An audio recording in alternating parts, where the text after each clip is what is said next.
नमस्कार, capital TV देख रहे हैं आप। मैं हूं आपके साथ पूजा। आज अपने शो में सुप्रीम कोर्ट के दो ऐसे फैसले का जिक्र करेंगे जिसकी चर्चा जबरदस्त हो रही है। वैसे कई बार सुप्रीम कोर्ट अपने ही फैसले को वापस लेकर चौंका देती है और आज वैसा ही कुछ हुआ है। सुप्रीम कोर्ट ने आज 2022 के अपने उस फैसले को वापस ले लिया है जिसमें बेनामी लेन देन निषेध अधिनियम 1988 की धारा 32 को असंवैधानिक घोषित किया गया था। सुप्रीम कोर्ट ने कहा है कि असंशोधित बेनामी लेन देन अधिनियम के प्रावधानों की संवैधानिकता को मूल कार्यवाही में कभी नहीं उठाया गया और ना ही इस पर कभी बहस हुई। सुप्रीम कोर्ट ने सॉलिसिटर जनरल तुषार मेहता की दलीलें सुनने के बाद केंद्र सरकार की समीक्षा याचिका स्वीकार करके ये बड़ा फैसला सुनाया है। तो वहीं सुप्रीम कोर्ट की तरफ से एक और अहम फैसला आया है जिसके मुताबिक सिटीजनशिप एक्ट की धारा 6A की वैधता को बरकरार रखा गया है। सीजेआई डीवाई चंद्रचूड़ का कहना था कि 6A उन लोगों को नागरिकता प्रदान करता है जो संवैधानिक प्रावधानों के अंतर्गत नहीं आते हैं और ठोस प्रावधानों के अंतर्गत नहीं आते हैं। तो आज सुप्रीम कोर्ट के इन्हीं दो बड़े फैसले को समझेंगे। चर्चा के लिए मेरे साथ स्टूडियो में मौजूद हैं कैपिटल टीवी के editor in chief doctor Manish Kumar. Doctor साहब, बहुत बहुत स्वागत है आपका। धन्यवाद। क्या है ये सुप्रीम कोर्ट का दो महत्वपूर्ण फैसले? देखिए, बवाल मच गया है और देश की जनता को और मोदी सरकार को सुप्रीम कोर्ट को धन्यवाद देना चाहिए जी। इस तरह से सुप्रीम कोर्ट अपने ही फैसले को वापस नहीं लेता है जनरली, लेकिन ये वक्त और ये सर्कमस्टांस और चीफ जस्टिस चंद्रचूड़ को इस दो फैसले के लिए इतिहास में दर्ज किया जाएगा, याद किया जाएगा। जी। क्या काम किया है, जाते जाते अच्छा काम कर गए। बहुत अच्छा काम कर गए। अब मैं आपको बताऊं, ये विपक्ष, ये शाहीन बाग, ये किसान आंदोलन वाले जितने जो लोग क्या कहते थे, कागज नहीं दिखाएंगे। दो फैसले हैं, कागज तो अपना दिखाना ही पड़ेगा सिटीजनशिप का, और जमीन का भी कागज दिखाना पड़ेगा। भ्रष्टाचार के ऊपर एक ऐसी कुल्हाड़ी लगी है जो प्रधानमंत्री मोदी 5-6 साल पहले करना चाह रहे थे। सुप्रीम कोर्ट की वजह से वो ठंडे बक्से में चला गया था, वो आज क्लियर हो गया है। मैं आपको बता दूं, जो लोग जमीन वमीन खरीदना चाहते हैं, पैसा को जो है थोड़ा सा इकट्ठा कर लीजिए। अभी दिल्ली वगैरह में हर शहर में फ्लैट सस्ते होने वाले हैं, जमीन सस्ती होने वाली है। ये जितने देश के अंदर भ्रष्ट नेता, अधिकारी, मिडिलमैन, व्यापारी, जो चोरी के पैसे से जिन लोगों ने जमीन जायदाद बनाया, उनकी आज घंटी बज गई, घंटी बज गई। पहला मसला बेनामी जमीन को लेकर के है, मैं आऊंगा, बड़ा इंटरेस्टिंग है। सुप्रीम कोर्ट को तो आज नमस्कार करने का मन कर रहा है कि वाह क्या काम किया है। सारे चोर उचक्कों को आज जो है ब्लड प्रेशर, शुगर सब बढ़ गया होगा, सब बढ़ गया होगा। बढ़ना भी चाहिए। इस देश में कानून जिस तरीके से लुंज पुंज तरीके से ये क्रिमिनल्स, घोटालेबाज, बेईमान, चोर उचक्कों के लिए आप लोगों ने सहूलियत प्रदान की है, आज वो खत्म हो गया। लालू यादव का ब्लड प्रेशर बढ़ गया होगा, बहुत सारे लोगों का बढ़, बहुत लोगों का, क्योंकि वो क्या है, बेनामी जमीन, बेनामी घर, बेनामी जायदाद, बेनामी खेत, बेनामी फ्लैट्स। आप जाइए नोएडा, खाली पड़ा हुआ है, किसका है पता नहीं। भाई घर खरीद रहे हो, किसी को मालूम नहीं किसका है। वो क्या है, ब्लैक मनी का पैसा है, ब्लैक मनी का पैसा है। उस पर मैं आऊंगा, लेकिन उससे पहले एक बार जरा डील कर लेते हैं। कागज नहीं दिखाएंगे, सीए, एनआरसी। सुप्रीम कोर्ट ने आज क्लियर कर दिया 1971 उसके बाद जो भी कोई आया है हिंदुस्तान में, बांग्लादेशी, कागज तो दिखाना पड़ेगा। कागज नहीं, घुसपैठिया करार हो गया, उनको नागरिकता दी ही नहीं जा सकती। सुप्रीम कोर्ट के फैसले का ये प्रभाव धर्मशाला बना करके रखा हुआ है। मतलब इसका समझिए, इसका रेमिफिकेशन क्या है। सुप्रीम कोर्ट ने वो डेडलाइन बना दिया कि राजीव गांधी ने जो कानून बनाया था वही चलेगा। इसका मतलब हो गया कि 1971 के आप पहले यहां पे हैं, आपका खानदान है, आपकी प्रॉपर्टी है, तब तो आप नागरिकता के लायक हैं। और अगर बीच में आप फांद के आए हो, घुसपैठ होकर के आए हो और तुमने यहां वोटर आई कार्ड भी बना लिया, तुमने राशन कार्ड भी बना लिया, तुमने जमीन भी खरीद ली, तुमने आधार कार्ड भी बना लिया, सब कुछ कर लिया, तुम घुल मिल गए, लेकिन फिर भी नागरिकता नहीं मिलेगी। ये वोट बैंक के ऊपर ममता बनर्जी पागल हो रही होगी। अब क्या करें? असम से मसला उठा, पूरे देश में ये लागू होगा, पूरे देश में लागू होगा। अब उनको नागरिकता नहीं मिलेगी तो उनको तो इधर भगाना पड़ेगा, नहीं तो फिर सेकंड ग्रेड तरीके से जो है उसको कई सारी अधिकार जो है उसको नहीं मिलना चाहिए। और एक कानून आना चाहिए कि इस तरह के लोग जो हिंदुस्तान के नागरिक नहीं है, बांग्लादेशी, ये धर्मशाला बना करके बैठाए हुए वोट बैंक पॉलिटिक्स, इनकी तो आई कार्ड, इनका वोटिंग राइट सब छीना जाए। और दूसरा, एक भी क्राइम करते हुए ये पकड़े जाए तो पहले सीधे डिपोर्ट करो इनको, सीधे डिपोर्ट। और अंडमान निकोबार, लक्षद्वीप की तरफ बहुत सारे ऐसे छोटे छोटे आइलैंड हैं जो खाली पड़ा हुआ है, वहां व्यवस्था कीजिए, इस तरह ये पकड़े जाए उधर जाके छोड़ दीजिए, न रहेगा बांस न बजेगी बांसुरी। ये सुप्रीम कोर्ट के फैसले सब कहाँ है भाई? वो सीए गैंग और ये सारे लोग चुप हैं, साइलेंट। किसी का बयान अभी तक नहीं है। भाई बयान का सुप्रीम कोर्ट का फैसला है, सरकार के फैसले के ऊपर तो बवाल करते हैं। और सीए एनआरसी के ऊपर सुप्रीम कोर्ट में मामला गया हुआ है, ये तो चीफ जस्टिस ने रास्ता खोल दिया, बता दिया कि कानून वैलिड है, खत्म, 71 के बाद कोई कुछ नहीं। और 66 या 71 के बीच में अगर कोई है तो उसको स्पेशल प्रोविजन के तहत दिया जा सकता है। तो ये तो सेटल हो गया ये मसला। लेकिन आते हैं मेन स्टोरी पे। दरअसल मोदी सरकार ने भ्रष्टाचार से निपटने के लिए, भाई देखिए, दो तरीके से, एक तो चोरी ना कर सके कोई, उसके लिए प्रावधान बनाइए। तो आप देखिए कि जो डायरेक्ट पैसे जो ट्रांसफर हो रहे हैं बैंक से गरीबों को, सब्सिडी का या किसी भी योजना का, तो इसमें बहुत सारा लूपहोल जो है वो खत्म हो गया। अब जिसके लिए पैसा होता है डायरेक्टली उसके घर पे, उसके अकाउंट में चला जाता है। तो एक तो बहुत बड़ा चीज आपने किया, लेकिन फिर भी कोने कोने में चोर छिपे हुए हैं। नेता हो कि एडमिनिस्ट्रेटर हो कि ब्यूरोक्रेसी हो, दलाल हो, सब। अब जो इलीगल मनी होता है, जो काला धन जनरेट करते हैं, तो कहीं ना कहीं तो लगाएंगे। बिल्कुल। कहां लगाते हैं? तो बेनामी प्रॉपर्टी में। तो सरकार ने, मोदी सरकार ने 2016 में बेनामी के ऊपर कानून वो लेकर के आए। तो पहले आप समझ लीजिए कि बेनामी कानून में बेनामी प्रॉपर्टी किसको डिफाइन किया गया है।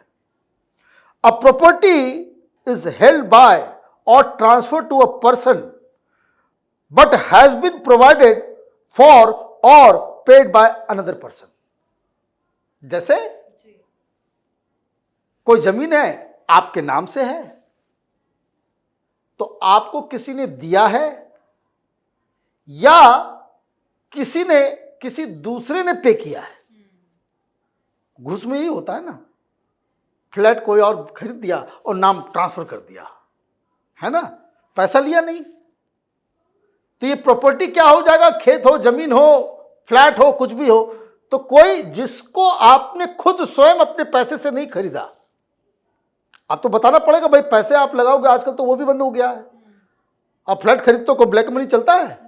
नहीं चलता। ब्लैक सब कुछ जो है व्हाइट में दो, तो कोई दूसरा देगा तो जाओगे तुम। तो ये पहला, तो ये बेनामी प्रॉपर्टी हो गया कि नाम तो आपका है लेकिन पैसे आपने नहीं दिए, तो हो गया बेनामी। The transaction is made in A fictitious name. बहुत सारे बरखुरदार लोगों को मैं जानता हूं, वो करते क्या है, खेत खरीदेंगे तो किसी फर्जी नाम से डाल दिया, फर्जी नाम से डाल दिया, वो नाम एग्जिस्ट नहीं करता, वो आधार कार्ड दे, वो कार्ड वार्ड बना ना करके किसी को खड़ा कर दिया, वहाँ जो करने वाले अधिकारी उसको भी पैसे वैसे दे दिए, वो जमीन आपने कब्जा कर लिया। ठीक, तो फिक्टिशियस नेम में भी बेनामी होगा। The owner is not aware of denies knowledge of ownership of the property. अब मान लीजिए कोई जमीन पकड़ गई, जैसे अभी मैं बता रहा हूं, ये केस कैसे हैम्पर का, अचानक से मुझे याद आया। ये शरद पवार के परिवार का कम से कम 2000 की प्रॉपर्टी जो है वो पकड़ी गई, ईडी वालों ने सीज कर लिया।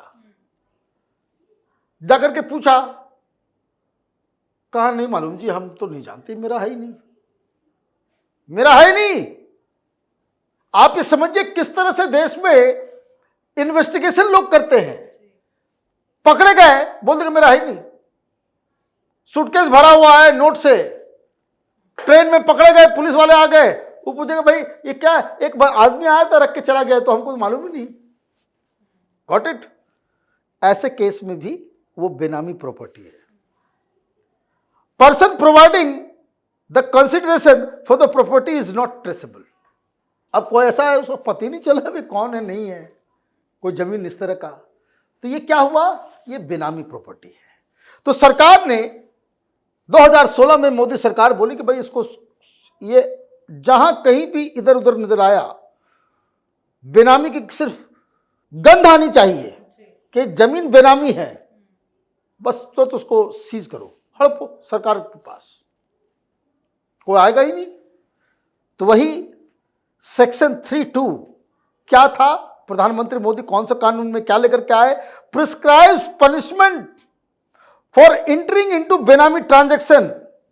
क्या था, 2 साल से 7 साल, 2 साल से 7 साल। यही डर लगता है लोगों को, नेता लोग इसी 2 साल से ही डरते हैं कि मिनिमम 2 साल है, इसका मतलब बेनामी जमीन किसी नेता की पकड़ी गई तो चुनाव से बाहर हो जाएगा। 2 साल ही लिमिट है ना, और उसके बाद फाइन भी लगेगा, फाइन भी लगेगा। तो हुआ ये कि कुछ लोग सुप्रीम कोर्ट चले गए। अब सुप्रीम कोर्ट ने यह फैसला दे दिया कि जो है रेट्रोस्पेक्टिव नहीं लगेगा, मतलब 2016 भाई कानून जैसे ही आया, ईडी सीबीआई जो है वो एक्टिव हो गई, जहां तहां वो छापेमारी करने लगी, कन्फिस्केट करने लग गई, जहां जहां इनको इन्फॉर्मेशन में बेनामी पकड़ के अंदर डालो, जमीन आपने सीज कर लिया, मालूम चला किसी का है ही नहीं, तो कुछ लोग चले गए। और उस समय के बेंच ने कानून का हवाला देकर के कह दिया कि भाई ये अनकॉन्स्टिट्यूशनल है।